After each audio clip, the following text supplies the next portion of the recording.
Oke, selanjutnya kita akan mempraktekkan materi kedua yang tadi kita sudah membuat tabel nilai. Dari sini kita mengambil sampel nilai mahasiswa. Sekarang kalau kita ingin menginput data baru ke dalam tabel ini, kemudian kita scroll, ya, perhatikan kita akan tidak akan bisa lagi melihat headernya, karena headernya akan bergerak ke atas hingga kemudian tertutupi di sel-sel, ya, di header kolom sel-sel di Excel. Nah, bagaimana caranya supaya ini bisa tetap meskipun kita misalkan scroll, ya, baik di scroll ke atas atau ke samping, ya, kita bisa menggunakan freeze. Ya, caranya, ya, pilih dulu, misalnya kita milih di sini sudut ini, ya, kemudian kita pilih tab view.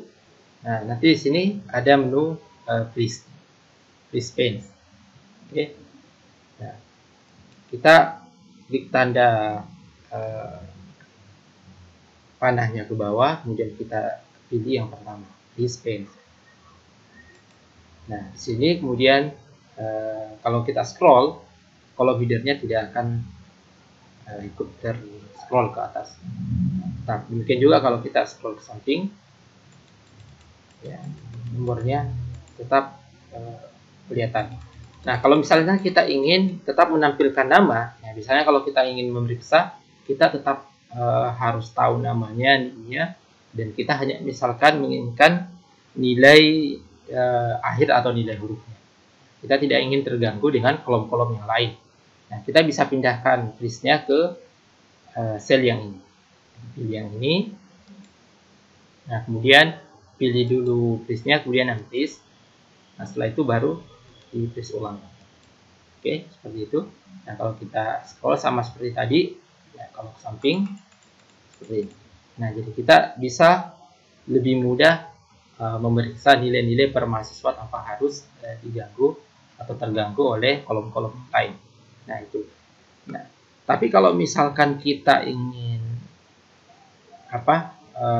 menampilkan beberapa saja dari kolom ini, misalkan kita ingin menampilkan kolom UTS atau UAS atau nilai akhir dengan kehadiran, ya, kolom-kolom yang lain kita tidak terlalu butuhkan. Oke, kita bisa menampilkannya atau yang kolom-kolom yang lain kita bisa sembunyikan. Oke, kita kembalikan dulu ke unfreeze-nya. Oke, itu. Nah, berarti yang kita perlukanlah kolom kehadiran. Ini tidak terlalu kita perlukan. Kita tinggal klik sehingga ini terpilih. Kemudian berikutnya tekan pada keyboard key control, tekan, kemudian klik lagi yang ini, tugas kedua. Kemudian ini juga klik, kemudian hurufnya diklik.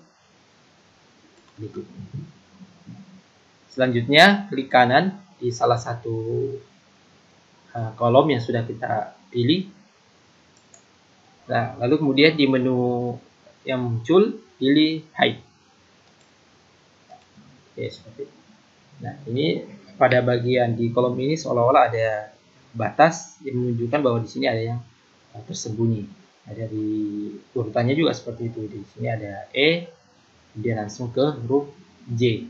Berarti ada tersembunyi di sini. Kemudian juga ada J langsung ke E. Berarti di sini ada tersembunyi. Nah, di sini kita bisa dengan mudah untuk memeriksa nama, kemudian kehadiran dan nilai akhir dari yang bersangkutan. Seperti itu.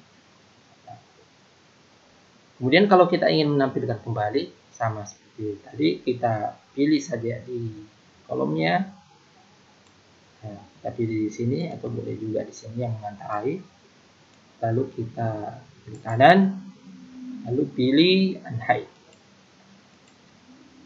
Kolom-kolom yang sudah kita sembunyikan tadi akan ditampilkan kembali. Oke, seperti itu. Jadi yang pertama tadi, kalau kita ingin scroll dan ingin mempertahankan headernya, kalau untuk tabel yang lumayan kompleks, kadang kita masih membutuhkan header untuk input supaya tidak salah apakah kolom ini, kolom pertama itu kolom name ataukah kolom nama dan seterusnya.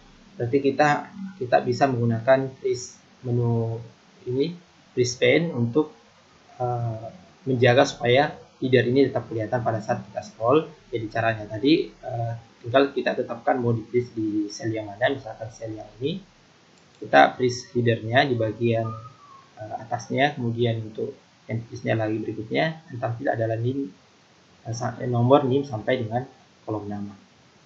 Kita pilih freeze. Nah, seperti itu. Nah, untuk mengembalikan tinggal kembali yang freeze. Nama kembali. Selanjutnya kalau kita ingin menyembunyikan satu kolom, tinggal kita pilih kolom yang kita sembunyikan, misalkan kolom keterangan, dan pilih hide. Kalau kita ingin menyembunyikan dua, berarti tinggal pilih dua kolom dan kita hide. Untuk mengembalikan, kita misalkan mengembalikan ini keterangan, tinggal kita pilih, kemudian oke. Nah, demikian untuk fungsi-fungsi dari Excel yang pada topik yang kedua ini, video kedua ini. Selanjutnya nanti kita akan mempelajari pada video ketiga cara melakukan format, ya, termasuk melakukan format tampilan nilai seperti ini, bagaimana menampilkan nilai dalam format desimal 2 angka setelah titik atau setelah koma, dan kemudian bagaimana menampilkan tanda-tanda currency atau simbol keuangan.